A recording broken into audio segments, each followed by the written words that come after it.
and Jimmy, as a journalist, you've covered the Middle East since 1991. And as you look at what's happening in the world and what the Bible is teaching about what happens after the rapture takes place, when Christians are out of here, Ezekiel 38, we've been talking in past weeks about specific nations that God says are going to form a coalition and come against Israel. And we've been saying some of those nations are on the horizon right now. We can see this shaping up. Finish this up. Summarize what Ezekiel 38 is talking about in terms of future events, because it'll tell us how close we are to those. You know what's interesting when you study the book of Ezekiel? Those last 16 chapters, after the Jews come back into the land, there's going to be an alignment of nations that are going to come against them and try to wipe them off the face of the earth.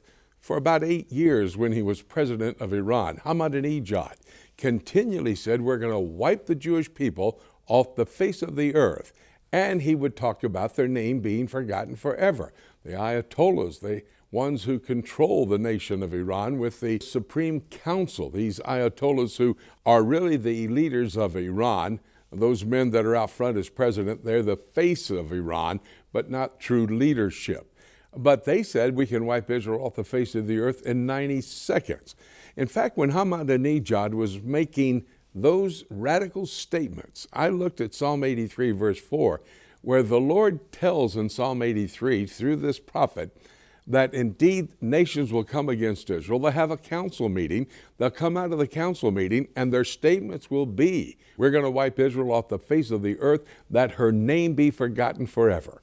Folks, as we sit here on the sidelines, as we look towards the region of the Middle East, that's exactly what we see happening. We've talked about Iran on the first program. We emphasize how key Iran is and their development of a nuclear weapon of mass destruction to not only threaten Israel, Saudi Arabia, the Middle East, but the entire world.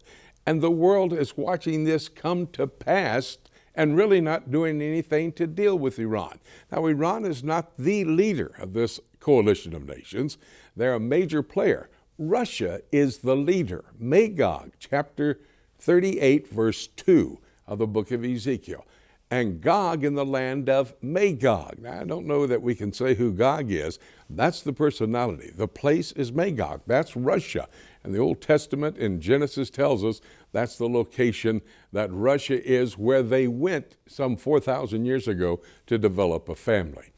Then we saw that Turkey was going to come in and form this coalition, be a part of it to come against the Jewish state of Israel. This is all unfolding before our very eyes. Tayyip Erdogan wants to be the pan-Islamic leader of the world.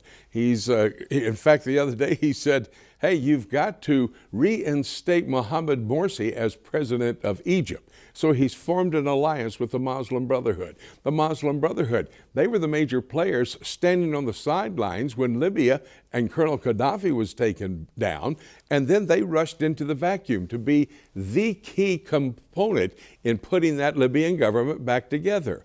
When you go over to Syria, the Muslim Brotherhood, they've been the underlying objection to Bashar Assad being president. They've helped form this coalition. You see the Muslim Brotherhood over in Jordan. They're trying to bring down the king of Jordan, King Abdullah, down and put a radical Islamic state right there. You look at all of these nations, they're forming together. The lowest common denominator, they're Muslims. They're of the Islamic world, maybe with the exception of Russia. But you better be studying the demographics of Russia, because they're quickly moving into that place where they're going to have many Muslims, an Islamic population across the world. You have to go into Sudan, Ethiopia, Somalia. You go over to Lebanon in chapter 83 of Psalms. It talks about Tyre. That's modern day Lebanon. It talks about the Ishmaelites. That's modern day Saudi Arabia. And you see all of these nations forming this coalition with one common goal: take Israel out of the picture. Wipe them off the face of the earth, that their name be forgotten forever. Isn't that ironic? You got 5 to 6 million Jewish people in this little piece of real estate, less than the size of New Jersey. You have 350 million Muslims around them, and they're wanting to wipe out this little state.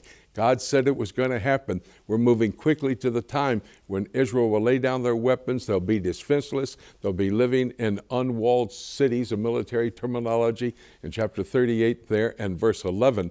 And that's after the Antichrist comes on the scene.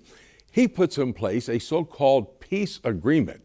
It's going to be a pseudo-peace, a false peace, but he'll come to power. And Israel and all of her neighbors will agree to it. Israel lays down their weapons. In comes this alignment to try to wipe them out. Joel chapter 2, verse 3 says the largest militia ever formed on the face of the earth will come to Jerusalem to try to set up their caliphate, a worldwide kingdom. Islam has an eschatology. It's different, of course, than what the Word of God talks about. But after the rapture that Rennie has so well been talking about, this 7-year period begins, and in the first 6 months, this alignment of nations will come to try to wipe out Israel. That's the greatest evidence, I believe, that we have that we're living in the times of the rapture and then the period of the tribulation.